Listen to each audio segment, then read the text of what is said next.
Vamos dar prosseguimento ao período pré-socrático? Vamos falar agora das escolas mais importantes daquela época? A primeira escola que eu gostaria de estar falando seria a escola de Mileto. Os primeiros filósofos pré-socráticos, eles viveram na cidade de Mileto, próxima à costa da Anatólia, na moderna Turquia. E de lá surgiram três importantes filósofos pré-socráticos. O nome deles seria Tales de Mileto, Anaximandro e Anaximenes. Vamos falar primeiramente de Tales de Mileto. Tales de Mileto, ele é um dos filósofos mais importantes daquela época. Ele viveu entre 624 a 546 a.C. E o que ele proclamava? Qual era a sua filosofia? Ele proclamava que o arquém, como eu falei já na aula anterior, no vídeo anterior, que é o elemento original, para Tales de Mileto, seria a água. E ele determinou que a água poderia passar por mudanças, como a evaporação e a condensação, e dessa forma tornar-se gasosa ou sólida. E ele sabia que a água era responsável pela hidratação e pela alimentação humana. E também Tales acreditava que a terra flutuava sobre ela. Então esse era o pensamento de Tales de Mileto, que o arquém, que o elemento original, da onde todas as coisas se formaram, da onde todas as coisas vieram, era a água. Essa é a filosofia de Tales, esse é o pensamento de Tales de Mileto. A cortina está balançando aqui, é por causa do meu cachorrinho, que acabou de passar aqui. Veio aqui no meu pé, fica querendo subir aqui. Vamos falar agora de Anaximandro, que ele veio depois do Tales de Mileto. Ele também foi um grande filósofo. Ele viveu entre 610 a 546 a.C. E ao contrário de Tales, ele dizia que o elemento original era, na verdade, uma substância indefinida e ilimitada. Ele deu o nome de apeiron.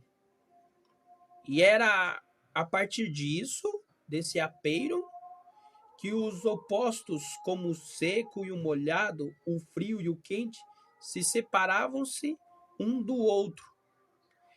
E Anaximandro, nominho difícil, quem daria um nome desse para um filho nos dias de hoje? Seria meio complicado. Anaximandro é o primeiro filósofo que deixou alguma coisa de conhecimento, trabalhos escritos. Ele é o único daquela época que deixou trabalhos escritos para que depois viesse a ser descoberto pelos arqueólogos, os historiadores, os filósofos. Ele foi o único que deixou. E também gostaria de falar de Anaximenes, outro grande filósofo daquela época. Ele foi o último filósofo pré-socrático dessa escola, da escola de Mileto. Ele é de 585 a 528 a.C. E ele acreditava que o único elemento era o ar. E de acordo com Anaximenes, o ar está em toda parte e tem a capacidade de passar por processos e transformar-se em outra coisa, como a água, as nuvens, o vento, o fogo e até mesmo a própria terra. Então esse é o pensamento dessa escola de Mileto, que eu acabei de falar para vocês. Agora vamos para outra escola, a escola pitagórica. É mesmo, esse é o nome, pitagórica. O filósofo mais conhecido ali foi quem? Foi Pitágoras, por isso o nome pitagórica. Pitágoras, ele viveu entre 570 a 497 a.C.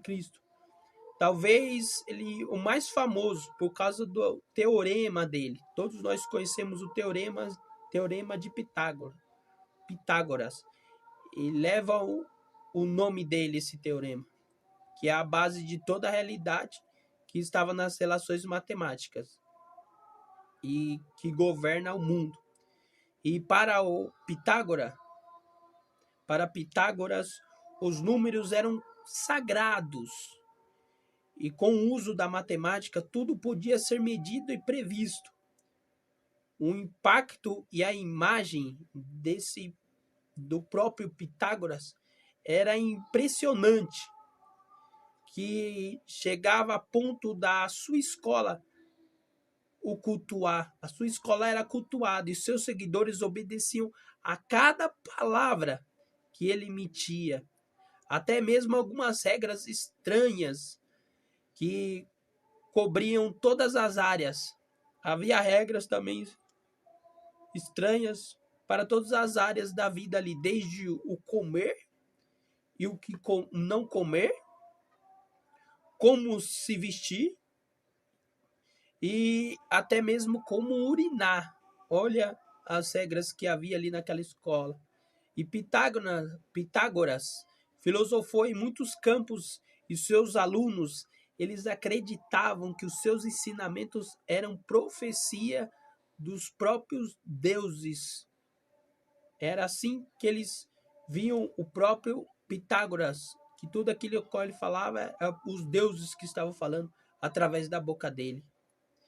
Vamos agora falar mais de outra escola, a escola de Éfeso. Escola de Éfeso. A escola de Éfeso, ela baseava-se no trabalho de um homem, Heráclito. Heráclito de Éfeso.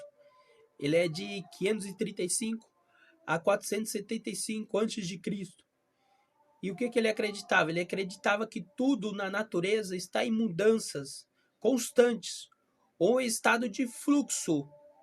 Talvez ele seja o mais famoso por sua noção do quê? De que o homem é capaz de entrar no mesmo rio. O homem não é capaz de entrar no mesmo rio por duas vezes. Se o homem pisar uma vez no rio, ele sai, na hora que ele volta não é o mesmo rio. Essa é a mentalidade, a filosofia de Heráclito. Heráclito acreditava que o elemento original, o arquém, era o fogo e que, portanto, tudo derivava dele. A escola elética. A escola elética, ela ficava em Colofo. É uma cidade antiga, não muito distante da cidade de Mileto. E dessa região vieram 4 grandes filósofos importantes, filósofos pré-socráticos. O primeiro filósofo é Xenofontes, o segundo é Parmênides, o terceiro é Zenão e o quarto é Melisso, que ele ficou conhecido por sua crítica a essa religião e a mitologia. Vamos falar primeiro de Xenofontes. Ele é de Nelalanes.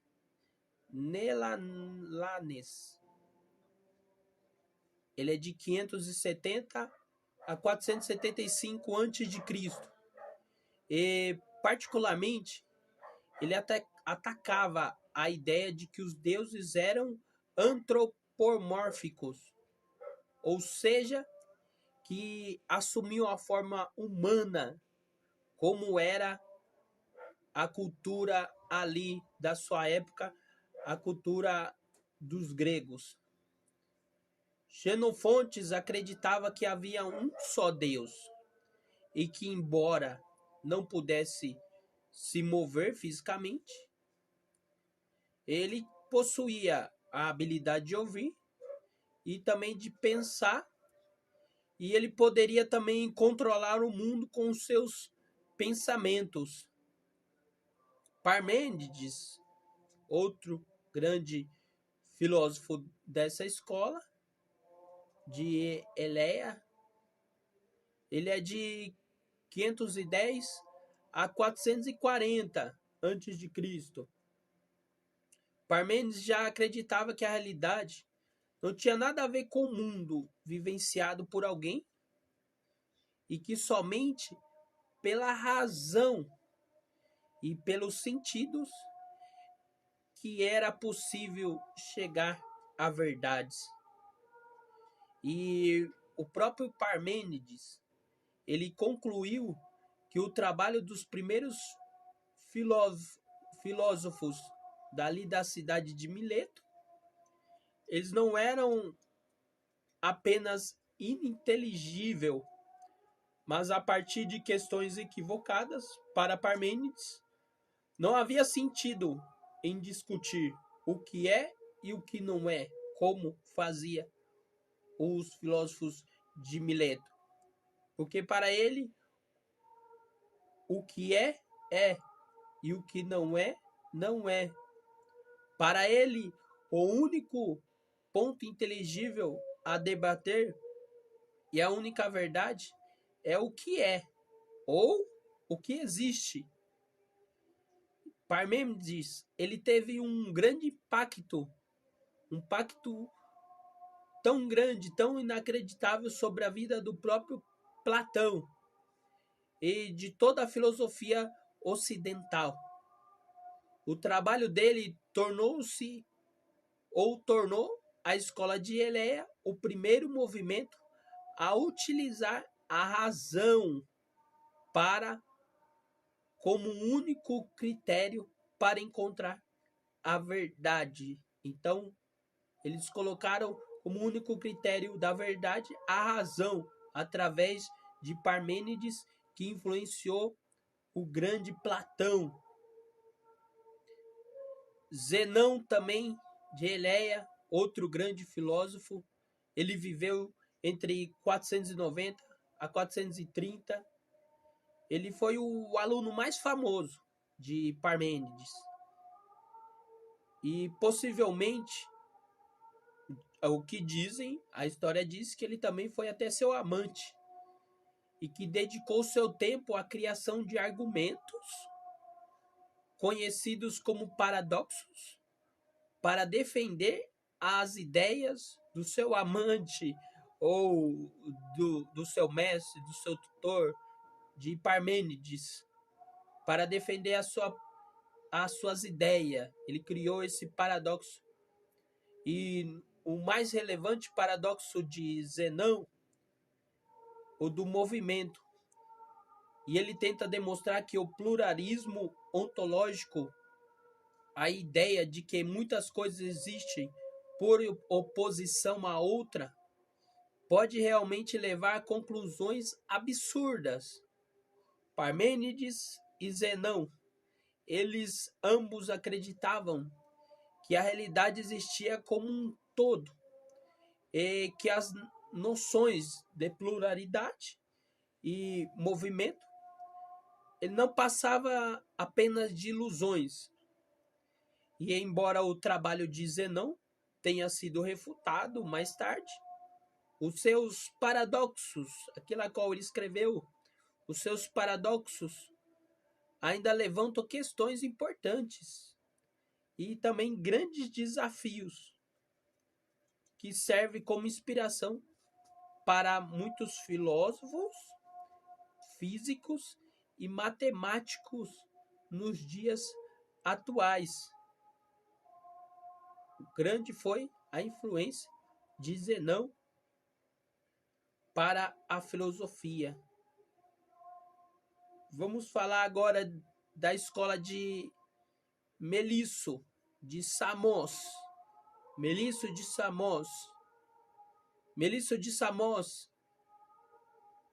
ele viveu por volta de 440 a.C. Ele foi o último filósofo da escola eleática. Ele deu continuidade às ideias de Parmênides e de Zênio. Melisso de Samos, ele distinguiu-se o parecer quando algo é X, de acordo com Melisso, tem sempre que ser X e nunca não X. E dessa forma, segundo a noção, quando algo é frio, nunca deixa de ser frio. Como, porém, não é esse o caso, e as propriedades não se mantêm indefinitivamente, nada, exceto na realidade de Parmênides, que é uma coisa contínua e imutável. É, na verdade, em vez disso, tudo parece. A escola atomista, iniciada por Leucipo, do século V a.C., elevada adiante por seu aluno Demócrito, de 460 a 370 a.C., eles propunham que todo objeto físico é feito por átomos e vácuo, que seria o espaço vazio em que os átomos se movem e que se organizam em diferentes formas. E essa ideia não está muito distante do conceito de átomo atual, como nós vemos nos dias atuais. Essa escola, eles acreditavam que os átomos eram partículas extremamente pequenas, tão diminutas que não podiam ser contadas ao meio ou cortadas ao meio, não podiam ser cortadas ao meio, com diferentes tamanhos, formas, movimentos, arranjos e posições, e que quando colocados juntos, criavam tudo o que está no mundo visível. É isso que eles acreditavam, e tem muita coisa que faz sentido nos dias atuais.